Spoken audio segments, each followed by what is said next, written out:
Welcome into the Triple Play Fantasy Football Show. Let's roll.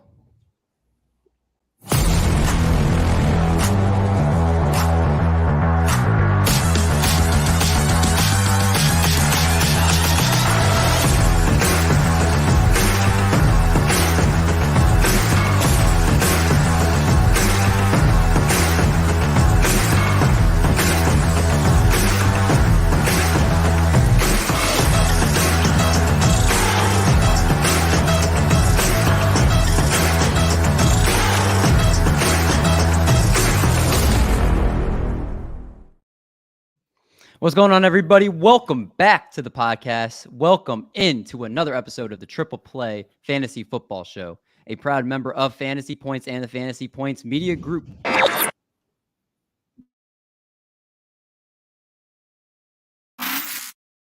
Remember, if you use code TriplePlay22 over on fantasypoints.com, you'll get 10% off all the great tools over there for the rest of season, especially with the fantasy playoffs coming about. If you're out, you can use this for DFS. You can use this for betting. There's so many great tools you can use over there. Again, they have target rates. They have overall just really advanced statistics that you can use for your analysis that are going to help make you a better fantasy player. So if you've not checked out fantasypoints.com, make sure you check it out. And again, use code TriplePlay22 to get all of the awesome benefits for 10% off. We're back tonight. Just me and Brastradamus and Doc. Johnny Foosball is going to be out the next couple of weeks, but we're going to hold down the fort for him in the meantime. That's our brother, so we love him. Just make sure you send best wishes his way.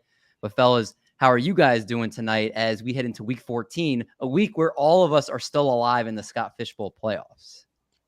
Did you see I'm like second to last? Like I know. On. Are you? Yeah, it's crazy. It means you got to have a bang in week 14. Yeah, hopefully, man. Both of my quarterbacks put up like negative points this past week, so I'm lucky I even made it through. Who are your quarterbacks again? So I have Kyler and Derek Carr. Derek Carr as my starters. Kyler was out last week, so I started Mike White. And no, it was either Mike White or Kyle Allen and Derek Carr. Yeah, I mean, the quarterbacks are so huge. They can put up like 50 points on their best days, and they can put up negative on their worst days. It's the most influential position, that maybe in tight end in Scott Fish Bowl leagues. Doc, I think you barely made it in too, if I'm not mistaken. Hey, man. I mean, I'm glad I made it. I thought I was out when Lamar got hurt. Yeah, I mean, we're in round 3. And I've been stashing Tyler Huntley all season because you got to handcuff Lamar. You do. Like this happens. So you do. I'll be good. Between, let's say, it's us 3. Johnny actually right now is the highest of the 4 of us going into round 3. I believe nice. Toby is still in it, and Jacob. I think it's us 6 are the 6 remaining TPF members still alive. Jacob's number 7, isn't he? He was regular season, but just like me, he's dropped some. I think now he's like in the 60s. I think he's in the 60s now. I was 100. I want to say I was like 100 and like 20, 130 something after the regular season. I'm all the way down in the 400s now, just because I've had 2 subpar playoff weeks. So 999, baby. Hey, you know what? Is it successful if one of the 6 of us get into the semifinals? Or is it what is a successful triple play fantasy representation for this year? That's a good question. I'll say one of us gets to the semis. Yeah, I'd say that too. There's some smart people that are in this. That is very true. I mean, it's 3,000 people, so 1,200 teams people that are already out. So it's an accomplishment to still be kicking. 1,200 teams still alive at the moment right now. So we are one of 1,200 teams. I know it's less than half, but at my math, top of my head, I can't think what percentage it is. But let's just try to make it round 3. Then we got round 4 and then the semi. So 2 more rounds and we're there, boys. Before we get started tonight, I thought I would do something a little different on the show. I have with me something called Lemon Perfect. Have you guys heard of this? I don't know, but they better be paying us for this ad. This is the one free ad I'll give them. I had a free period at work the other day, and I was watching how Jalen Hurts spent his first $1 million. Really, it's crazy how humble and nice a guy Jalen Hurts is, which you don't know. I mean, like all these quarterbacks, I feel like are not too out there. Like they're kind of very private. But you just kind of learn and just see how humble of a guy he is and just like how much he's given to charity and everything he's doing. And so that's connected into like the 10 things he can't live without. And one of them was this drink. He was like, they sponsor him. He was like, this is literally like my number one go-to drink. He was like, I loved it before I became a sponsor. And I That's was what like, they pay him to say. but I mean, it sounds really good. It's lemon How is water. I haven't tried it. I'm going to try it right now. This is kiwi starfruit. This is the one he said it was the best one. So I did it. I What's a ordered a pack of starfruit? 12. Kiwi starfruit. 5 calories. A lot of like antioxidants and like all that other stuff. I hope it tastes awful.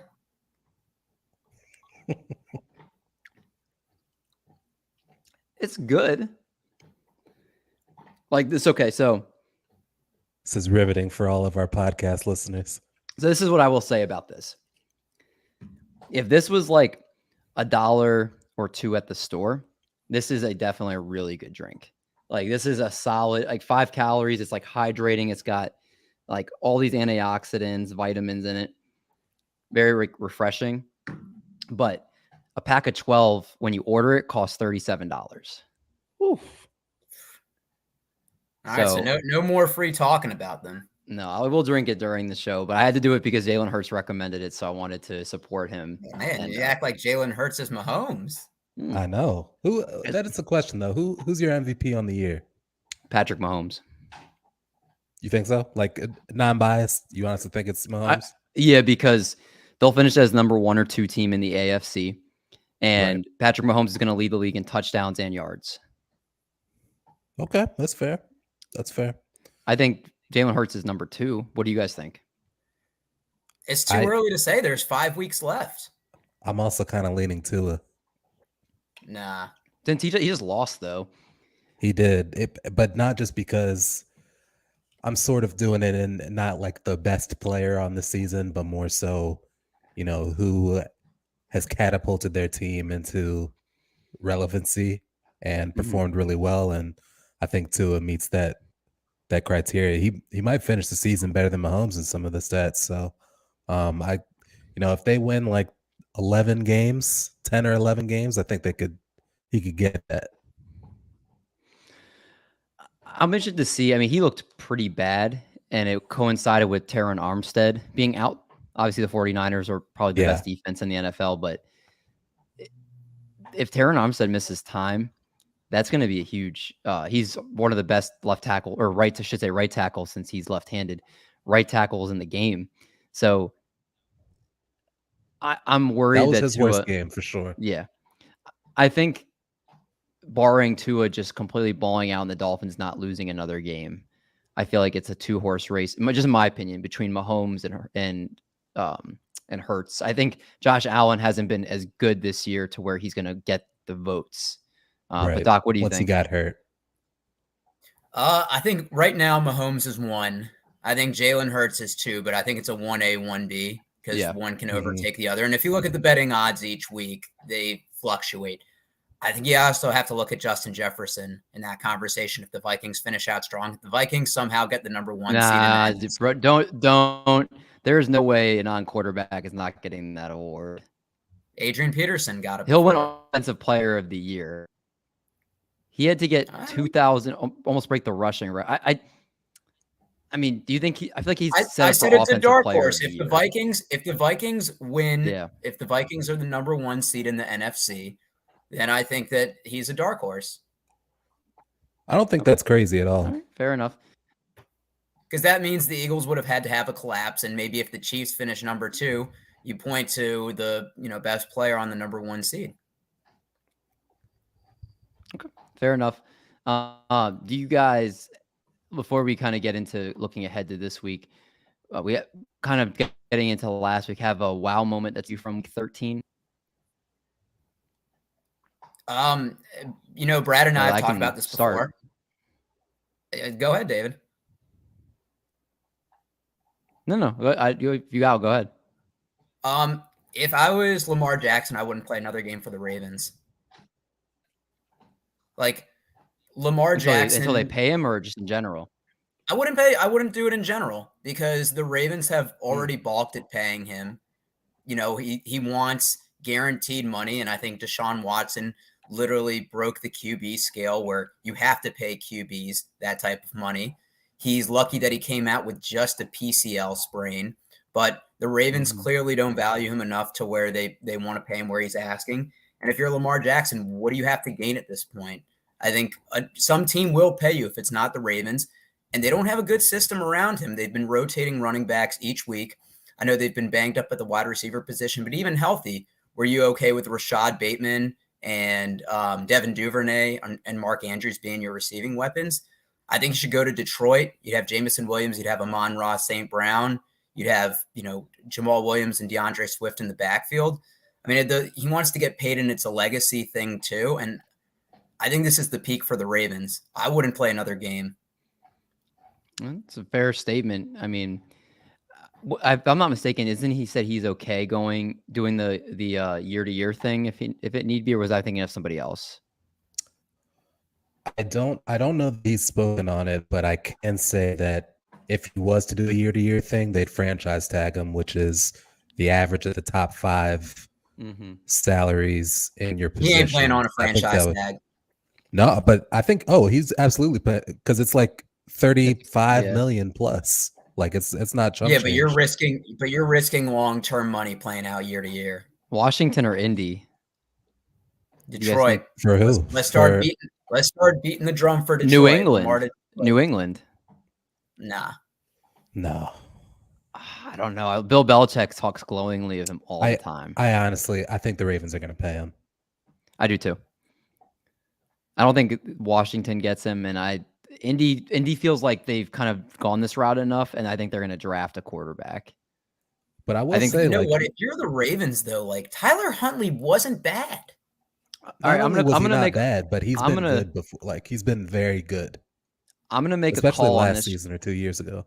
I'm gonna make the call on this show on December 6th, 2022. The Bears have the number 2 pick in the draft right now, correct? Yes. Assuming they hold on to the number 2 pick, or a team that gets the number 2 pick already has a quarterback, the Indianapolis Colts are going to give up a haul of picks to move up to number 2 to select CJ Stroud. Incorrect. I think Bryce Young goes 1, and then CJ Stroud will go 2. I think the Ohio State quarterback thing is, I think that's going to be a blight on the draft stock of QBs from that place for quite some time, because their offensive line is just so strong that you're getting to see the best of every quarterback. They have clean pockets. They put up huge numbers in a predominant passing system, and it just doesn't really translate to the NFL when you really have a clean pocket. Well, I mean, Will Levis is his stock has taken a huge dip, and I can't think of another quarterback at the top of my head that I would think. But I don't think the Colts feel like they're a quarterback away from contending. Like they need a head coach. I wouldn't be surprised if they took one in the 2nd or 3rd round, kind of what the Falcons are doing with Desmond Ridder, where you're getting a young quarterback who is probably going to be your future, or you hope is, but you don't invest so much capital that you feel the need to play them right away. Also, if you look at like the last few drafts, I think getting like an impact defensive lineman or linebacker has been a pretty consistent thing we see at the top of drafts now, with like a Aiden Hutchinson, a Kayvon Thibodeau, Michael Parsons. Like if you can go get a guy that can actually change your defense, I think a lot of people are more sold on that than betting on a QB perspective. They don't know what's going to happen. But I think everybody falls in love with, is this the guy? Like everybody wants the guy. And Justin Fields kind of became that this year for the Bears, where it's like, if you're like, okay, we have our guy, now let's build around him. I think that allure, especially for a team like the Colts, who, let's say between they went from Andrew Luck to Jacoby Brissett to Phillip Rivers to Carson Wentz, and now with Matt Ryan, like I think they're ready to get off the offensive line. They do. I mean, they're going to have a high-ish pick in the draft. I think, what are they, 4 and 8 and 1 or something like that? Mm-hmm. So, like, Again, assuming Carolina doesn't get the 2 pick, because if Carolina gets the 2 pick, I think they'll take a quarterback. If they leapfrog Carolina and like they can trade with the Bears, I really am like, that's like something just is like in my gut saying that that's going to happen on draft night and they're going to trade up. And watch Bears OC Luke Getsy get the Indy head coaching job. So Vinny's making his call tonight on that too. They can. So do we think Jeff Saturday's out as Indianapolis Colts head coach? I'm not so sure. I do. I think he goes to an advisor. Yeah, or like a team. I think he stays in the organization, but I don't think he's a coach. I don't think he likes it. Do you get a sense he enjoys it? Like he's not one of those guys that seems like super pumped on the sidelines. It seems like he's kind of like he doesn't like he's not even talking to the players. Like they were showing clips of him like when Matt Ryan was like looking to the sidelines for like a play call and he's just kind of standing there like stone face, and you have the offensive coordinator, like quarterbacks coach, calling the plays in. He just seems like he kind of case. What head coach talks to the players during the game? Andy Reid does all the time. Oh, all right. Fair enough. I don't see that a lot. I just don't. I think not saying he realizes he's over his head, but I don't think he wants to like continue to be a coach. I'll be shocked if they bring him back next year. Personally, I think there's a lot of things he like. The Sunday night game they had, or the primetime game before the Cowboys, where he admits that he had bad time management. I think it's one thing to understand the X's and O's as a football coach, but I think once you get into things that you like, I think quarterbacks understand time management better than offensive linemen. Yeah, it'll be something to keep an eye on for sure. I know that was a big thing, like you said, you were watching this week, Doc. But do you even think that there are so many teams that are just like,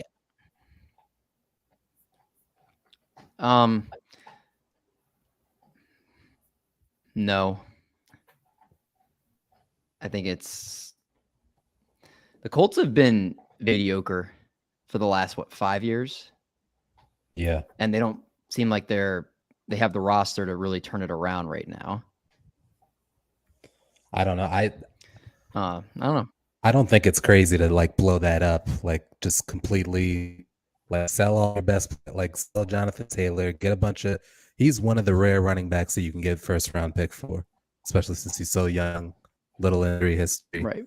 I think it's worth like just blowing the whole thing up because they thought they were a quarterback away for the last 2 years. And now they're saying they're a lot further than that, especially with that offensive line kind of imploding the way it has. And it's a high-priced offensive line too. Like you have to, It's one thing if you're paying cheap and it's bad, and it's another thing if you thought that was going to be like a solid part of your team, and it's just been one of the worst.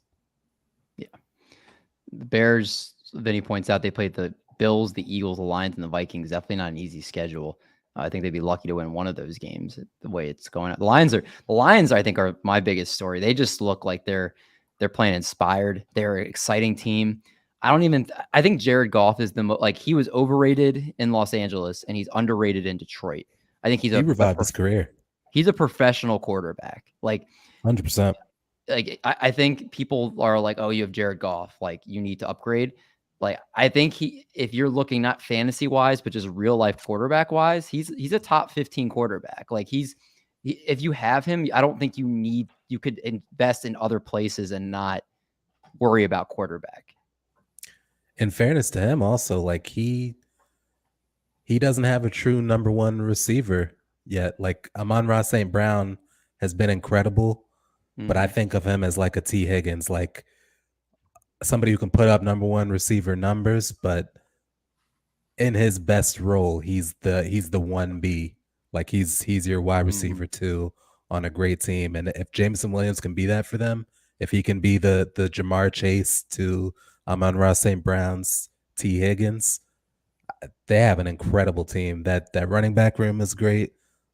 Jared Goff is playing incredible.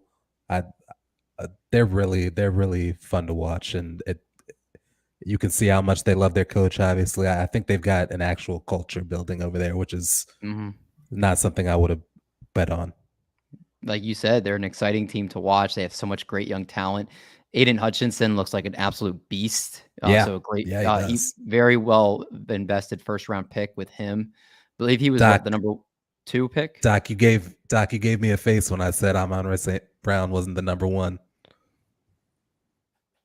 I mean, I think he's a number 1. I mean, maybe he's not like an alpha, but and David is going to disagree because David said the other day, T. Higgins would be a wide receiver 1 on like half the teams. He would. Yeah. I mean, Amon-Ra is just a great route runner.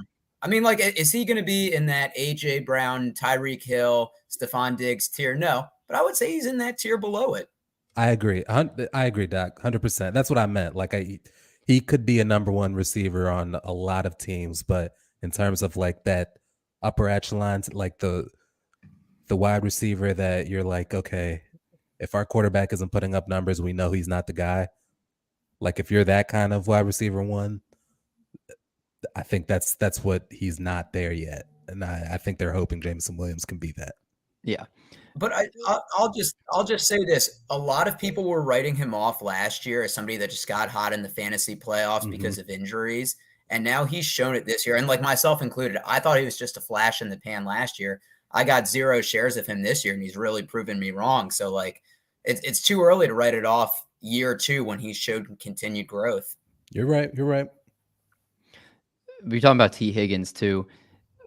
Could he be like a Stephon Diggs in terms of going from being a great receiver when he was in Minnesota to being a top 5 wide receiver? Could he be like a top 5 wide receiver if he were to go to a team that featured him with like a Devontae Adams type target share, Stephon Diggs type target share? Could he be that type of player? Because I think he could. I think he could have that Stephon Diggs type of just like leap to where he's regarded as a top 5 wide receiver in the league if he got the opportunity. Yeah, I think so. Like he showed when Jamar Chase was out the kind of numbers he could put up. So I don't know if he's that in every single offense. That's what gets like I think I just kind of have some bias with him. Like he's a great route runner. He's got great hands, big body, very good speed. But I think of like he's not like a Tyreek Hill, AJ Brown, like the type of player that you put him with any quarterback in the league, he's going to get you 100 yards. I don't think he's there yet. Okay. Yeah. He also is Tyler Boyd, who's a good compliment. I like T. Higgins, but I wouldn't say he's in that tier where if he's that alpha wide receiver 1. All right. Fair enough. Then let's move. We're going to wrap up the show as we always do with a little bit of betting talk here and get on out of here. So looking at our Thursday night game, as we always do here, the Raiders. Wait, I'll give the disclaimer. I'll give the disclaimer this week. Go ahead, Eric. We are simply not giving any betting advice. What we do is strictly for fun. Please, if you do this, do it responsibly. There are a lot of help resources out there if you have an addiction. And please don't spend your rent money. Man, I miss John so much right now because no one does it like John. I do too. Let's look. The Raiders visiting the Rams. The Raiders right now are 6-point favorites. It looks as right now that Bryce Perkins is going to get the start, unless Baker Mayfield, who was just acquired today through waivers, can be ready within less than 48 hours. I'm skeptical he is. So, what do you guys think their plans for Baker Mayfield are? I think it was strictly to keep him away from the 49ers. Yes, thank you. I think that was strictly. There were multiple people that came out a couple days ago and said the Rams have a claim ahead of the Niners. Keep an eye out for that because they're a division rival and they don't want them to get him. So, like, I think it was strictly keep away. Because it makes zero sense. The Rams, they have no chance of like making the playoff. Like, I don't. It's not like he would be their QB1 at any point. That's what I'm saying. I think it was strictly a keep away move, and you can't ever prove it. But like, they're not gonna contend, and he's not going to be your quarter. It's not like you're trying to see if he could be your quarterback because Stafford's your quarterback. But I'm saying, like, why would you even keep him away? Like, if I was the Rams, I would want Baker Mayfield to start for the 49ers. I don't think he's good. I don't think he's great either. But I mean, we just saw Mr. Irrelevant get a start and get a win in that system. He looked great. That's what I think that's, but someone point, and I please, I forgot who it was. So I'm sorry, I can't give you the proper credit, but they were talking about that pretty much he was like, the game plan was pretty much to get the ball out in under 2 seconds. And he did that. And basically they said his on target throw percentage was incredibly low. And all teams are going to have to do is pretty much scheme against that and make adjustments, which like now that they have film on him, I'm very skeptical that Brock Purdy is going to be able to continue this. Cause I would love to see it for the fact that he's a great story, but I'm very skeptical with teams with film on him are going to be able to do it. He was playing with a lot of confidence. He was throwing the ball into tight windows. He was getting it out quickly. I don't know. I have no reason to think that he won't be able to continue that. Like, I don't think there's anything you can scheme against if you're getting the ball out in under 2 seconds. The one thing I'll say as a 49ers fan is we have the yak position leaders at running back, wide receiver, and tight end. And he's more mobile than Jimmy, which opens up the playbook a little bit. And I think they're going to use that to his advantage. I think they'll have him do more rollouts. He just needs to manage the game. We have a lot of talent around him, and I don't think they're going to ask him to do a lot. The Niners are the only team I can think of in recent memory to lose their first and second quarterback who are both capable NFL starters. Oh, I mean, David, come on. This is just another day for me. It is.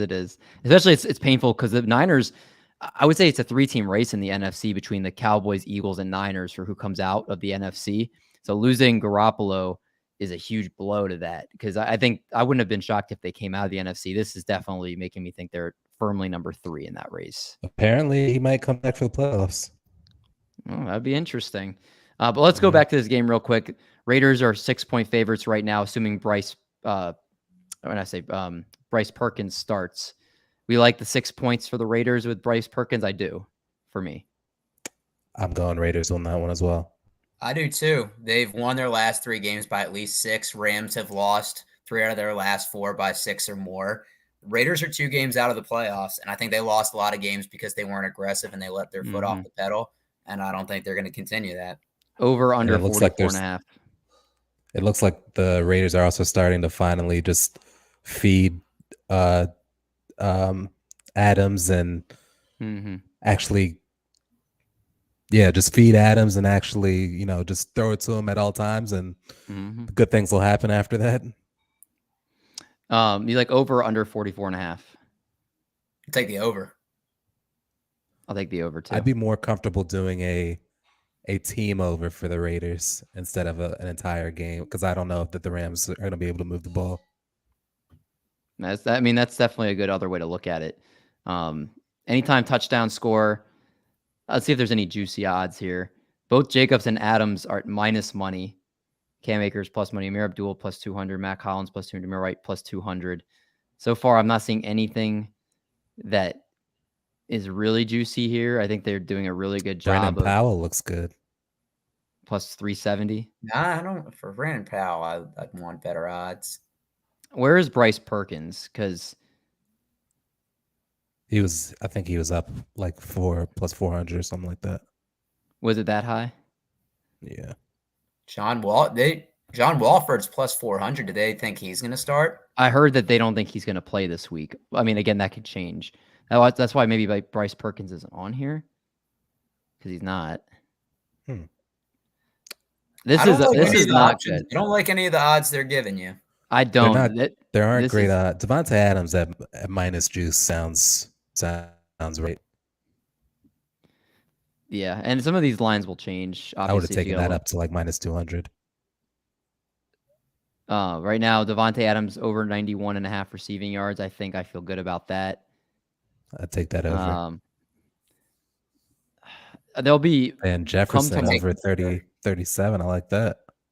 Come tomorrow night, there'll be like 4 more players on that card, but they're just like it's early. And then rushing yards right now is just Cam Akers. They don't even have Jacobs on there yet. The Raiders can be run on. 44.5 though for Cam Akers, I think is right now. I would lean the under for that. Really? Yeah, I think they'll mix in a couple other running backs. We saw your guy that you just called out, Brad. I don't know why I can't think of his name. Powell got some work. He did. And Kyron Williams is still there too. if they're down a lot, they're going to have to throw. I feel like just really bad running backs have been really bad recently. So I don't know. Definitely not an appealing game. What are the receiving props for Mac Hollins? The receiving props for Mac Hollins are, I believe it's over under 45.5. I don't know. Pretty high. I was hoping for like 30. Yeah, I don't love that. This might be a game that I'll probably pick. I'll pick an anytime touchdown for Jacobs and Adams, and then probably do like a yardage prop on Adams, like the over. If I'm doing a parlay, those will be probably like I think that's the way to go. Same game parlay. Focus on the people you know. Yeah, like this doesn't seem like a game where someone irrelevant is going to score outside. Maybe someone on the Rams getting something lucky, but the Raiders run through their studs. Like they're not a team that's like. It's hard to guess who it's coming. Like the most crazy thing you might get is like a Foster Moreau anytime touchdown, which he has some concussion. I think he's supposed to play though. Abdullah could get some work as the backup to plus 200 Jacobs. What? That is extremely. That's what I'm saying. Foster Moreau crazy. That they're not giving you anything. Plus 200 for Abdullah. Yeah, that's.